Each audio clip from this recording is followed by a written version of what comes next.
নমস্কার, আমি চম্পক হালদার। আমার ফ্লোয়িং স্টাডি চ্যানেলে তোমাদের সকলকে স্বাগত জানাই। আজকে আমরা যেটা করব সেটা হচ্ছে মক টেস্ট সেট নাম্বার 2। তো আজকেও কিন্তু আগের দিনের মতো 20খানা প্রশ্ন রাখা হয়েছে। আশা করি তোমাদের অনেক কাজে লাগবে। তো চলো বিলম্ব না করে শুরু করে দিই আজকের অংশটি। আজকের প্রথম প্রশ্ন একটা সিনোনিম দিয়ে শুরু হয়েছে। তো এখানে দেখো যে ওয়ার্ডটা আছে ইনসোলেন্ট, এইটার সিনো, এই চারটি অপশনের মধ্যে কোনটি হবে উত্তর করার চেষ্টা করো।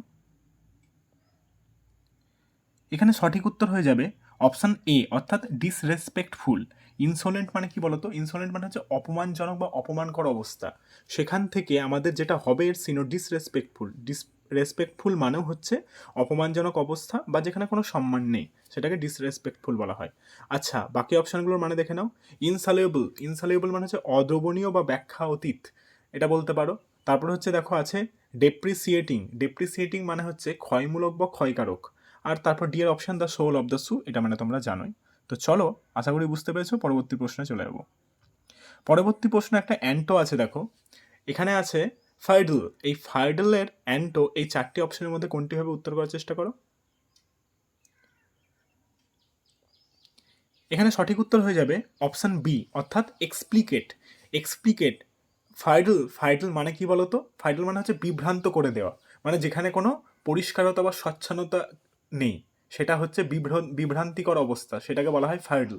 সেখান থেকে এক্সপ্লিকেট মানে হচ্ছে একদম জলের মতো পরিষ্কার, মানে একদম ক্লিয়ার করে দেওয়া, সেটা হচ্ছে এক্সপ্লিকেট।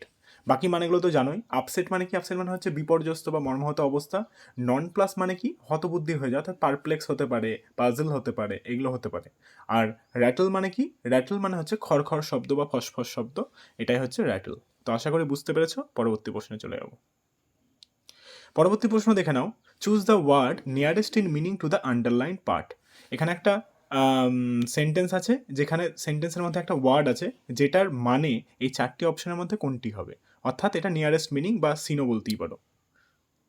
তো উত্তর করার চেষ্টা করো। এখানে সঠিক উত্তর হয়ে যাবে অপশন ডি, অর্থাৎ সাইলেন্ট।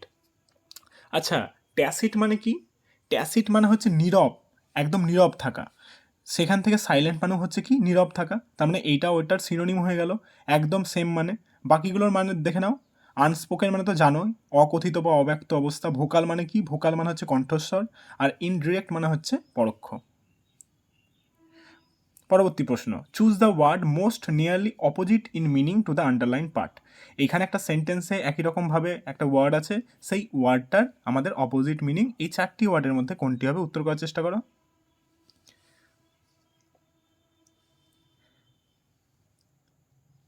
এখানে সঠিক উত্তর হয়ে যাবে অপশান সি, অর্থাৎ ইনডিফারেন্ট। ইনডিফারেন্ট হয়ে যাবে জেলাসের সঠিক উত্তর। মানে জেলাসের বিপরীত শব্দ হচ্ছে ইনডিফারেন্ট। জেলাস মানে কি? জেলাস মানে হচ্ছে প্রবল উদ্দীপনাপূর্ণ বা আগ্রহপূর্ণ অবস্থা। সেখান থেকে ইনডিফারেন্ট, ইনডিফারেন্ট মানে হচ্ছে উদাসীন বা উদাস থাকা, নীরস। একদিকে হচ্ছে চরম আগ্রহ বা উদ্দীপনা, আর একদিকে হচ্ছে একদম নীরস বা উদাস বা উদাসীন অবস্থা। আর অ্যাটেন্টিভ মানে তো তোমরা জানোই, সজাগ থাকা বা মনোযোগী অবস্থা। তারপর হচ্ছে অ্যাম্বিসিয়াস। অ্যাম্বিসিয়াস মানে হচ্ছে উচ্চাকাঙ্ক্ষী, আমরা সবাই জানি। আর কুইক মানে হচ্ছে দ্রুততা। পরবর্তী প্রশ্নে চলে যাব। প্রশ্ন নম্বর 5, সিলেকশন অফ মিসস্পেলড ওয়ার্ড। তাহলে দেখো এই চারটে ওয়ার্ডের মধ্যে কোনটার বানান ভুল আছে সেটা তোমাকে বলতে হবে। তো উত্তর করার চেষ্টা করো। এখানে সঠিক উত্তর হয়ে যাবে অপশন ডি। দেখো চারটি বানানের মধ্যে সবগুলোর কিন্তু বানান ঠিক আছে, একটা বানান ভুল আছে, সেটা হচ্ছে ট্র্যাঙ্কুইলিটি। ট্র্যাঙ্কুইলিটি বানান যেটা হয় TRANQUILLITY। ট্র্যাঙ্কুইলিটি, ট্র্যাঙ্কুইলিটি মানে হচ্ছে প্রশান্তি বা শান্তিপূর্ণ অবস্থা। আশা করি তোমরা বুঝতে পেরেছো। পরবর্তী প্রশ্নে চলে যাব। 6 নম্বর প্রশ্ন, কারেক্টলি স্পেলড ওয়ার্ড। এই দেখো কোনটা বানান কোনটা ঠিক আছে সেটা বলতে হবে তোমাদেরকে। তো এখানে সঠিক বানান যেটা হয়ে যাবে সেটা হচ্ছে এ, অর্থাৎ তোমার এক্সিলারেট। এক্সিলারেটের স্পেলিং হয় EXHILARATE। তাহলে এক্সিলারেট, এক্সিলারেট মানে হচ্ছে উল্লসিত বা প্রাণবন্ত করা। তাহলে সঠিক উত্তর হয়ে গেল অপশন এ। পরবর্তী প্রশ্ন। পরবর্তী প্রশ্ন দেখো, 7 নম্বর প্রশ্ন, একটা ভয়েস চেঞ্জ আছে। By now the winners will have been felicitated. এটার ভয়েস চেঞ্জ করতে হবে। তো এটা উত্তর করার চেষ্টা করো। এখানে সঠিক উত্তর হয়ে যাবে এখানে সঠিক উত্তর যেটা হবে সেটা হচ্ছে অপশান ডি। অপশান ডি হয়ে যাবে আমাদের সঠিক উত্তর। অপশান ডি হবে আমাদের সঠিক উত্তর। আচ্ছা দেখে নাও, by now the winners will have been felicitated. দেখো বিন কখন আসে? বিন আমরা জানি হয় প্রেজেন্ট পারফেক্ট টেন্সে আসে, না হলে পাস্ট পারফেক্টে আসে, না হলে ফিউচার পারফেক্ট টেন্সে আসে। যখন আমরা অ্যাক্টিভ থেকে প্যাসিভ ভয়েসে চেঞ্জ করব তখন কিন্তু এই বিন আসে। তাহলে তাহলে এই জায়গাটায় দেখো, এটা তাহলে যে সেন্টেন্সটা আছে সেটা কিন্তু আমাদের প্যাসিভ ভয়েসে আছে। সেটা বুঝে নিতে হবে প্রথমে যে অ্যাক্টিভ ভয়েসে আছে না প্যাসিভ ভয়েসে আছে। তাহলে by now the winners will have been felicitated, by them এটা উজ্জ আছে। তাহলে প্রথমে কে আসবে? দে আসবে। তাহলে দে এলো, তাহলে দে উইল হ্যাভ ফেলিসিটেটেড, তারপর কি হয়ে যাবে? দ্য উইনার্স বাই নাও। শুধুমাত্র বিনটা বাদ চলে যাবে, কারণ বিন আসে আমাদের একদম যখন আমরা প্যাসিভ ভয়েসে চেঞ্জ করব তখন বিন চলে আসবে। তাহলে অ্যাক্টিভ ভয়েসে নিশ্চয়ই এটা থাকবে না। তাহলে সঠিক উত্তর হয়ে গেল অপশান ডি। পরবর্তী প্রশ্ন চলে যাব। আবার একটা দেখো ভয়েস চেঞ্জ আছে, deforestation has reduced rainfall in the tropical lands. এই চারটি অপশনের মধ্যে কোনটি হবে? উত্তর করার চেষ্টা করো। এখানে সঠিক উত্তর হয়ে যাবে অপশান সি। অপশান সি হয়ে যাবে এখানে সঠিক উত্তর। দেখো deforestation has reduced rainfall in the tropical lands. দেখো আমি বললাম যে এই বিন কখন আসে? বিন আসে হচ্ছে প্রেজেন্ট পারফেক্ট, না হলে পাস্ট পারফেক্ট, না হলে হচ্ছে ফিউচার পারফেক্ট। যখন আমরা চেঞ্জ করব, মানে যখন প্যাসিভ ভয়েসে চেঞ্জ করব তখন কিন্তু বিন আসবে। তাহলে দেখো এটা কি আছে? Deforestation has reduce rainfall in the tropical lands, এটা প্রেজেন্ট পারফেক্টে আছে। তাহলে প্রেজেন্ট পারফেক্টে যখন আমি এটার অ্যাক্টিভ ভয়েসে রূপান্তরিত করব তাহলে একটা কি আসবে? বিন আসবে। তাহলে দেখো ডিফরেস্টেশন মানে সাবজেক্ট, তারপর হ্যাজ বা হ্যাভ, প্লাস হচ্ছে V3 অর্থাৎ ভার্বের past participle form reduced, plus হচ্ছে অবজেক্ট। তাহলে এখানে অবজেক্টটা সাবজেক্ট হয়ে যাবে। তাহলে রেনফলটা হয়ে যাবে কি? রেনফলটা হয়ে যাবে আমাদের সাবজেক্ট। তারপর দেখো হ্যাজ চলে এলো। তারপর আমরা কি বললাম যে যখনই তোমার প্যাসিভ ভয়েসে চেঞ্জ করবো তখন একটা কি আসে? বিন আসে। তাহলে রেনফল হ্যাজ বিন, তারপর হচ্ছে রিডিউসড। তারপর দেখো কী কারণে? ডিফরেস্টেশনের কারণে, তো due to deforestation in tropical lands. আশা করি বুঝতে পেরেছো। আর একটা জিনিস মনে রাখবে, সবসময় প্রেজেন্ট কন্টিনিউয়াস টেন্স হলে বিং আসবে, আর যদি পারফেক্ট হয় তাহলে বিন আসবে যখন আমরা প্যাসিভ ভয়েসে রূপান্তরিত করব। তো আশা করি বোঝা গেছে। পরবর্তী প্রশ্ন, প্রশ্ন নম্বর 9। একটা ন্যারেশন চেঞ্জ আছে দেখো, I said to her all your faults will be pardoned if you confess them. তো উত্তর করার চেষ্টা করো। এখানে সঠিক উত্তর হয়ে যাবে option B, I told her that. দেখো আই সেড টু হার মানে কি? আই টোল্ড হার, তারপর একটা লিঙ্কার লাগে দ্যাট, তারপর কি হবে দেখো, all your faults will be pardoned. তাহলে all your faults will be pardon মানে অল হার ফলস। দেখো সেটটা আমাদের রিপোর্টেড ভার্বটা কিসে আছে? পাস্টে আছে। তাহলে রিপোর্টেড স্পিচ, এই কোটেশনের মধ্যে যেটা থাকে সেটাকে বলা হয় রিপোর্টেড স্পিচ। তাহলে রিপোর্টেড স্পিচটা কিসে আসবে? পাস্ট টেন্সে আসবে। তাহলে আই টোল্ড হার দ্যাট, তারপর লিঙ্কার দিলাম, মানে লিঙ্কার মানে দ্যাট হলো অল হার ফলস। কার ফল? তার। তাহলে অল হার ফলস, উইলটা হয়ে যাবে উড, কারণ হচ্ছে সেট ছিল। তাহলে উইলের পাস্ট ফর্ম হচ্ছে উড। তাহলে all her faults would be pardoned if, দেখো কনফেসটা ভার্ব আবার, তাহলে এখানেও পাস্ট টেন্স ব্যবহৃত হবে। তাহলে ইফ সি কনফেসড দেম। আশা করি বোঝা গেছে। পরবর্তী প্রশ্ন, 10 নম্বর প্রশ্ন। আবার একটা ন্যারেশন আছে, he said to her did it shake you up as much as it shook me. তো চলো এই চারটে অপশনের মধ্যে কোনটা উত্তর করার চেষ্টা করো।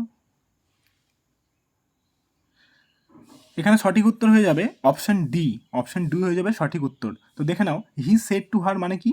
দেখো এইখানে রিপোর্টেড ভার্বটা আছে পাস্ট টেন্সে, আবার দেখো রিপোর্টেড স্পিচ যেটা আছে সেটা হচ্ছে ইন্টারোগেটিভ সেন্টেন্স। ইন্টারোগেটিভ সেন্টেন্সে দেখো কোটেশনের মধ্যে আছে ডু, ডাজ, ডিড, এগুলো দিয়ে থাকলে সবসময় আমরা লিঙ্কার আসবে না। লিঙ্কার এখানে শুধুমাত্র মনে রাখবে ডু, ডাজ, ডিড এগুলো থাকলে আমাদের সবসময় মনে রাখবে ইফ বা ওয়েদার কিন্তু আসে। ইফ বা ওয়েদার কিন্তু নেসেসারি কন্ডিশন, এটা কিন্তু আসবেই। তাহলে হি সেড টু হার, তাহলে এখানে কোশ্চেন দেখো, did it shake you up as much as it shook me, তাহলে এখানে কোশ্চেন মার্ক আছে, তার মানে কি আসবে? আক্সড। তাহলে হি আক্সড হার ইফ, আমি বললাম কি বললাম, ডিড থাকলে আমাদের কি আসবে? ইফ আসবে। তাহলে হি আক্সড হার ইফ, দেখো ডিড ইট সেক ছিল, তাহলে এটা দেখো কিসে আছে? Past indefinite. তাহলে পাস্ট ইনডিফিনাইট থাকলে আমাদের কি আসে? পাস্ট পারফেক্ট আসে। তার মানে হ্যাড প্লাস V3 আসবে। তাহলে হি আক্সড her if it had second. বুঝতে পারছো? তাহলে if it had second change হয়ে গেল, যেহেতু পাস্ট ইনডিফিনাইট তাহলে পাস্ট পারফেক্ট আসবে। হ্যাড সেকেন্ড হার, ইউ মানে হার আসবে। আপ অ্যাজ মাচ অ্যাজ ইট, আবার দেখো এখানে সুক আছে, তার মানে আবার পাস্ট ইনডিফিনাইট, তাহলে আবার পাস্ট পারফেক্ট আসবে, ইট হ্যাড সেকেন্ড হিম। তো আশা করি তোমরা বুঝতে পেরেছো। পরবর্তী প্রশ্ন দেখো, এখানে একটা কোশ্চেন ট্যাগস আছে, তাহলে এই কোশ্চেন ট্যাগটা করার চেষ্টা করো।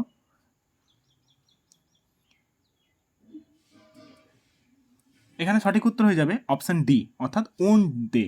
দেখো, দে উইল বি অ্যারাইভিং সুন, এইটা কিসে আছে? পজিটিভ সেন্সে আছে। আমরা বলেছিলাম কোশ্চেনটাকে আগের দিন যে সবসময় মনে রাখবে যে যদি আমাদের পজিটিভ সেন্সে কোশ্চেন ট্যাগ থাকে তাহলে আমাদের সবসময় কোশ্চেন ট্যাগ, সরি, যদি সেন্টেন্সটা যদি আমাদের পজিটিভ সেন্সে থাকে তাহলে আমাদের যে কোশ্চেন ট্যাগটা হবে সেটা নেগেটিভ সেন্সে হবে। এখানে যদি নেগেটিভ থাকে ওখানে পজিটিভ সেন্সে হবে। তো দেখো এখানে কি আছে, they will be arriving soon, তাহলে আমাদের কি আসবে? Will not they. তাহলে উইল নট দে আমরা ডাইরেক্ট লিখতে পারবো না, কারণ কি ওখানে একটা কমা দিয়ে দিয়েছে, তার জন্য আমাদের হবে ওন্ট দে। ওন্ট দে হয়ে যাবে আমাদের সঠিক উত্তর, ওন্ট দে। 12 নম্বর প্রশ্ন দেখে নাও, এখানে একটা কমন এরর আছে, সেন্টেন্সের কোন পার্টে ভুল আছে সেটা তোমাদের বলতে হবে। সেন্টেন্সটা দেখো, when I reach the cinema hall the movie had already began. তাহলে দেখো উত্তর করার চেষ্টা করো কোন পার্টে ভুল আছে। তাহলে এখানে সঠিক উত্তর হয়ে যাবে অপশান এ, অর্থাৎ অলরেডি বিগ্যান, এই পার্টে কিন্তু ভুল আছে। তো দেখে নাও, একটা সেন্টেন্সে যদি দুখানা অ্যাকশনস থাকে তাহলে সেক্ষেত্রে একটা পাস্ট ইনডিফিনাইট হয় আর একটা পাস্ট পারফেক্ট হয়। দেখো তাহলে প্রথমটা দেখো পাস্ট ইনডিফিনাইটে আছে আই রিচড, তাহলে রিচটা হচ্ছে পাস্ট ইনডিফিনাইট টেন্স দেখতেই পাচ্ছি আমরা। তাহলে অপর পার্টটা কী হবে? আমাদের ফার্স্ট পারফেক্ট হবে, তাহলে হ্যাড প্লাস V3 আসবে। দেখো এইখানটায় আছে বিগ্যান, বিগ্যানটা নিশ্চয়ই V3 ফর্ম না, তাহলে বিগিন, বিগ্যান, বিগান, BEGUN, তাহলে এখানে হতো হ্যাড অলরেডি BEGUN, বিগান, তাহলে এটা হয়ে যেত তোমার পাস্ট পারফেক্ট ফর্ম। এবার লক্ষ্য করে দেখো আরেকটা জিনিস বলে দিই, সবসময় মনে রাখবে, তাহলে আমি তো বললামই যে একটা যদি অ্যাকশন যদি আমাদের পাস্ট ইনডিফিনাইটে হয় আর একটা হয়ে যাবে পাস্ট পারফেক্টে, তাহলে আমি অলরেডি কিন্তু মানে সিনেমা শুরু হয়ে গিয়েছিল, আমি যখন পৌঁছিয়েছিলাম তখন কিন্তু অলরেডি সিনেমাটা আগে কিন্তু অনেক আগে শুরু হয়ে গেছিলো, আমার পৌঁছানোর আগেই শুরু হয়ে গেছিলো। তাহলে এটা কিন্তু মনে রাখবে যে সব সময় যদি একটা পাস্ট ইনডিফিনাইটে হয় আর একটা হয়ে যাবে পাস্ট পারফেক্ট। আশা করি বুঝতে পেরেছো। পরবর্তী প্রশ্নে চলে যাবো। 13 নম্বর প্রশ্ন, এখানে আরেকটা কমন এরর আছে। সেন্টেন্সটা দেখো, if she left now she would reach the station on time. উত্তর করার চেষ্টা করো কোনটি সঠিক উত্তর হবে। এখানে সঠিক উত্তর হয়ে যাবে অপশান ডি, অর্থাৎ কোনো ভুল নাই এখানে। দেখে নাও, যদি কন্ডিশনাল সেন্টেন্সে একটা V2-তে থাকে, অর্থাৎ V2 মানে হচ্ছে ভার্বের পাস্ট ফর্ম, তাহলে কিন্তু অপর যে পার্টটা সেটাও কিন্তু পাস্ট ফর্মে থাকতে হবে। তাহলে দেখো এখানে তাই আছে, লেফটটা কি লিভ থেকে লেফট হয়েছে, তাহলে এটা V2 ফর্মে আছে, তাহলে পরের যে পার্টটা সেটাও কিন্তু V2 ফর্মে থাকতে হবে। দেখো উইল, তাহলে উইলের পাস্ট ফর্ম আছে উড, তাহলে একদম সেন্টেন্সটা ঠিক আছে, তাহলে ভুল নেই, তার জন্য নো এরর। পরবর্তী প্রশ্নে চলে আসি। আবার একটা এরর আছে, everything that I like to eat are fattening. উত্তর করার চেষ্টা করো। এখানে সঠিক উত্তর হয়ে যাবে অপশান সি, অর্থাৎ আর ফ্যাটেনিং, এই পার্টে কিন্তু ভুল আছে। দেখে নাও, everything that I like to eat are fattening. দেখো এভরিথিং যে এই ওয়ার্ডটা, এভরিথিংটা কি হচ্ছে বলো তো? এটা একটা হচ্ছে সিঙ্গুলার সাবজেক্ট। যদি সিঙ্গুলার সাবজেক্ট থাকে কোনো একটা সেন্টেন্সে তাহলে ভার্বটা কি হওয়া উচিত ছিল? সিঙ্গুলার ভার্ব হওয়া উচিত ছিল, তাহলে কি হওয়ার কথা ছিল? ইজ হতো, তাহলে এখানটায় ইজ হতো। তাহলে everything that is like to it, everything that I like to it is fattening. তাহলে এখানে সিঙ্গুলার সাবজেক্ট আছে, তাহলে ভার্বটাও অবশ্যই কী হয়ে যাবে? সিঙ্গুলার হবে, তাহলে ইজ হবে। তাহলে আশা করি বুঝতে পেরেছো। পরবর্তী প্রশ্নে চলে যাব। অ্যাপ্রোপ্রিয়েট প্রেপোজিশনস দেখো কি হবে, success will only come if on profits dash previous failure. উত্তর করার চেষ্টা করো। এখানে সঠিক উত্তর হয়ে যাবে অপশান সি, অর্থাৎ বাই। কেন বাই হলো? প্রফিটস বাই এটা তোমার ব্যবহৃত হয় লার্ন অর্থে, অর্থাৎ কোনো কিছু শিক্ষা পাওয়া, এই অর্থে কিন্তু আমাদের প্রফিটের পর একদম হচ্ছে মোস্ট অ্যাপ্রোপ্রিয়েট প্রেপোজিশন কিন্তু বাই হয়। মানে ব্যাপারটা কি হচ্ছে বলো তো, পূর্বের ব্যর্থতা থেকে যদি লাভ হয়, success will only come if on profits by previous failure, অর্থাৎ পূর্বের ব্যর্থতা থেকে যদি লাভ হয় সফলতা কিন্তু তখনই আসবে। বুঝতে পারলে? এটা হচ্ছে তার মানে। পরবর্তী প্রশ্ন, আবার একটা অ্যাপ্রোপ্রিয়েট প্রিপোজিশন আছে, উত্তর করার চেষ্টা করো। He has just dash adventurous lifestyle. উত্তর করার চেষ্টা করো। তাহলে এখানে সঠিক উত্তর হয়ে যাবে অপশন ডি, অর্থাৎ ফর। জেস্টের পরে একদম মোস্ট অ্যাপ্রোপ্রিয়েট প্রিপোজিশন কিন্তু ফর হয়, একদম 100% কিন্তু ফর হয়। তো আশা করি বুঝতে পেরেছো। পরবর্তী প্রশ্নে চলে যাব। অনওয়ার্ড সাবস্টিটিউশন আছে একটা, on who it's too much তাকে কি বলা হয়? উত্তর করার চেষ্টা করো। এখানে সঠিক উত্তর হয়ে যাবে গ্লাটন। গ্লাটন হয়ে যাবে আমাদের সঠিক উত্তর। যে খুবই খায় বা খেতে ভালোবাসে তাকে বলা হয় গ্লাটন বলা হয়। বাকিগুলোর মানে দেখে নাও। ওবিস, ওবিস মানে হচ্ছে তোমার স্থূলকায় বা থলতলে বা মেদবহুল, সেটাকে বলা হয় ওবিস। তারপরে দেখো ওভারওয়েট, ওভারওয়েট মানে তোমরা জানোই এক্সেস ওজন যাদের তাদের ওভারওয়েট বলা হয়। গ্রিডি মানে হচ্ছে লোভী। তো আশা করি বুঝতে পেরেছো। পরবর্তী প্রশ্ন।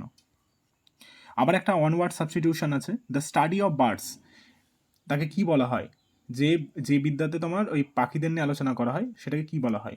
এবিসিডি 4টি অপশন আছে, উত্তর করার চেষ্টা করো। এখানে সঠিক উত্তর হয়ে যাবে অপশন বি, অর্থাৎ অর্নিথোলজি বলা হয়। অর্থাৎ দ্য স্টাডি অফ বার্ডস যেটা, সেটাকে বলা হয় অর্নিথোলজি। যেখানে পাখিদের নিয়ে আলোচনা করা হয় যে বিদ্যায়, সেটাকে বলা হয় অর্নিথোলজি। বাকিগুলোর মানে নিশ্চয়ই বলতে হবে না, তাও বলে দিচ্ছি। জুওলজি মানে হচ্ছে প্রাণীবিদ্যা। ফিজিওলজি মানে কি? ফিজিওলজি মানে হচ্ছে দেহতত্ত্ব বা শারীরবিজ্ঞান। আর অ্যানথ্রোপোলজি মানে হচ্ছে নৃবিদ্যা বা নরবিজ্ঞান। প্রশ্ন নম্বর 19, একটা ইডিয়াম আছে দেখো, এ লাফিং স্টক, এটার মানে 4টি অপশনের মধ্যে কোনটি হবে? উত্তর করার চেষ্টা করো। এখানে সঠিক উত্তর হয়ে যাবে অপশন এ, অর্থাৎ অ্যান অবজেক্ট অফ লাফটার, অর্থাৎ হাসির বস্তু। হাসির বস্তু, লাফিং স্টক মানে হচ্ছে হাসির বস্তু, অ্যান অবজেক্ট অফ লাফটার। তো আশা করি বুঝতে পেরেছো। পরবর্তী প্রশ্ন এবং আজকের শেষ প্রশ্ন, এটা ইডিয়ামস দিয়ে আমরা শেষ করব। Don't mix with the bad hats, তাহলে এখানে ব্যাড হ্যাটস এই ইডিয়ামটার মানেটা কি? এই 4টি অপশনের মধ্যে উত্তর করার চেষ্টা করো। তাহলে এখানে সঠিক উত্তর হয়ে যাবে অপশন বি, অর্থাৎ পিপল অফ ব্যাড ক্যারেক্টার, যে সমস্ত লোকজনের বাজে চরিত্র, মানে বাজে চরিত্রের লোকজনকে আমরা কিন্তু বলবো ব্যাড হ্যাটস। তাহলে এই একদম ইনার মিনিং বুঝতে পারলে, ওপর ভাবলে হবে না, একদম ইনার মিনিং ভাবতে হবে। তাহলে ব্যাড হ্যাটস মানেই হচ্ছে পিপল অফ ব্যাড ক্যারেক্টার।